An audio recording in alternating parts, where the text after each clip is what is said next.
inquietudes. Gracias, Félix, por haber aceptado la invitación del programa.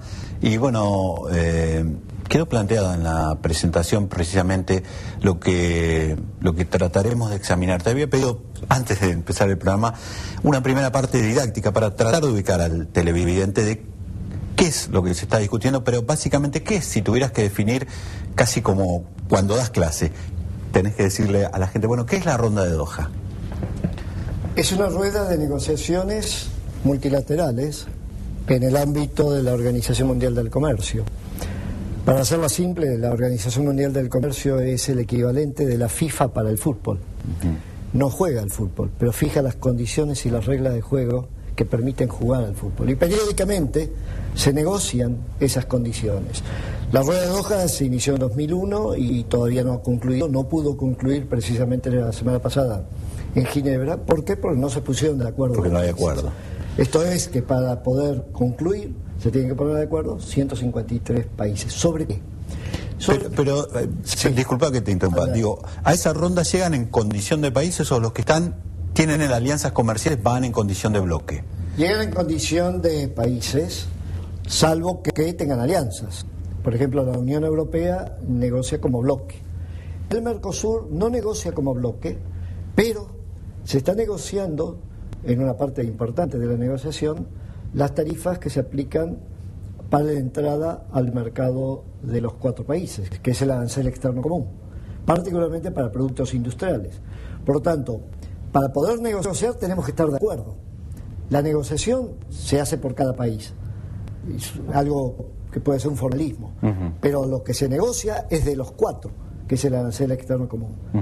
Y lo otro que se negocia en la rueda de Doha son las condiciones para el comercio de productos agrícolas, pero sobre todo lo que se negocia son los topes de los subsidios o apoyos a la producción que pueden ser aplicados particularmente por países muy industrializados como son los Estados Unidos o los países de la Unión Europea y otros. Este es el núcleo duro de la negociación. Hay muchas otras cosas. La lectura reduccionista, si se quiere, y corregime si no es así, es que, bueno, mientras el sector, los países desarrollados defienden la posibilidad de subsidiar fuertemente al agro, es lo que atacan los países productores, básicamente, por ejemplo, los de la región, los asumidos en el grupo de los 20, digo, los que se conocen como emergentes, Argentina, Brasil, India.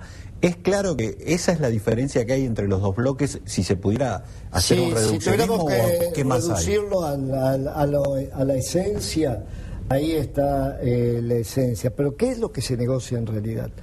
Lo que se negocia es el tope de lo que podés subsidiar.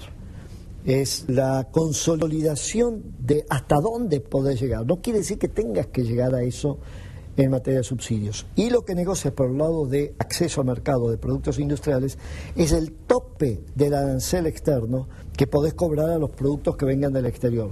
Por ejemplo, nosotros hemos consolidado en ruedas anteriores un arancel que va entre el 30 y 35%. Quiere decir que no podríamos aplicar más derecho de exportación que supera el 35%. De hecho, el promedio de lo que aplicamos está en 10-12%. O podríamos, pero nos atenderíamos a la consecuencia que es una sanción del Tribunal Internacional. No, o tendríamos que dar reparaciones.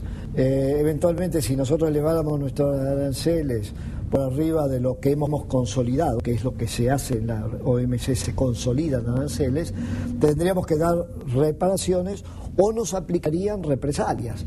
Por ejemplo, si superamos el tope con respecto a los productos que vengan de China, China nos puede decir, entonces la soja no entra a China. Cosas de ese tipo, y lo puede decir legalmente, legítimamente. Quedó planteado cómo es el mecanismo. Sí. La sorpresa de la última ronda, la de la semana anterior, por lo menos en términos para nuestra mirada, fue que las diferencias ya no aparecían solo entre los del G20 y los industrializados, sino que aparecían diferencias marcadas en el G20 y básicamente las diferencias entre los dos socios comerciales a la que hacía referencia al comienzo del programa.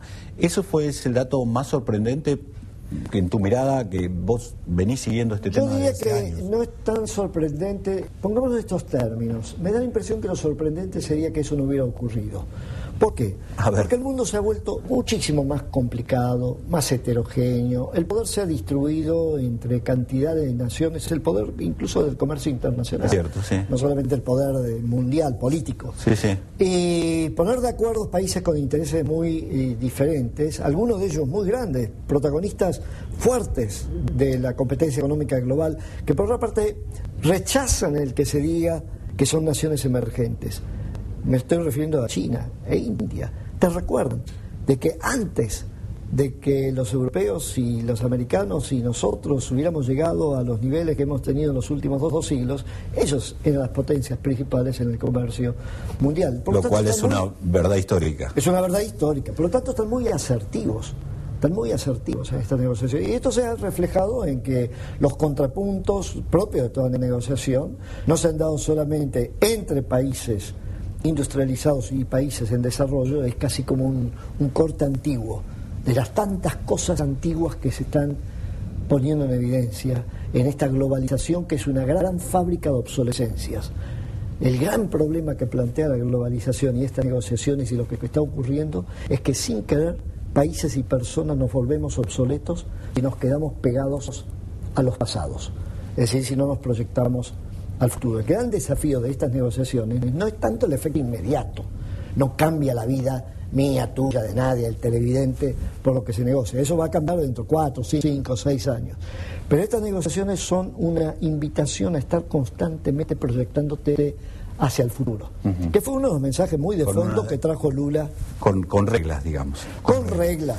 Félix, tenemos que ir al corte. En el próximo bloque vamos a hablar del mensaje que trajo Lula y vamos a ver qué significado tiene o cómo lo interpretan los especialistas, porque me parece que desde la prensa no especializada se le dio una lectura muy superficial a la visita del presidente del vecino país. Pero esto en el próximo bloque.